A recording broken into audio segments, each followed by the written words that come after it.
Kotse aksidenteng buminangga sa truck kan Naga City SWMO. Driver kan kotse pigtutubudan na nakainom. Mantang sa Catanduanes sarong bangkay kan lalaki ang nadukayan asin pigtutubudan na naaksidente. Ang detalye tutukan sa report ni Jessica Calino. Mantang nakahanggilid na ang padalagan kan dump truck, nabanggaan pagiraray inikan kasabata na kotse, basado sa CCTV footage na ini. Nangyari ang insidente pasado alas 10 Banggi kan Hunyo 25 sa porsyon kan Barangay Kararayan, Naga City.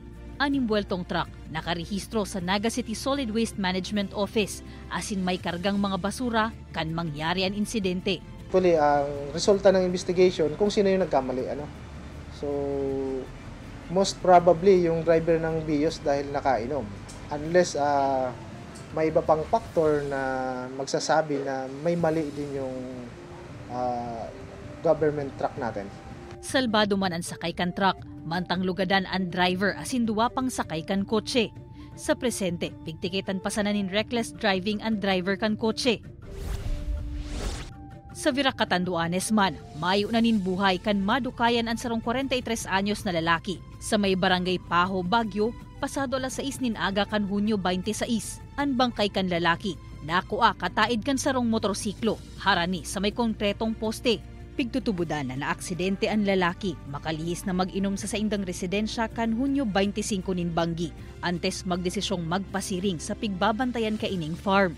May tama sa angog ang lalaki, pasaman ang sulot kaining helmet.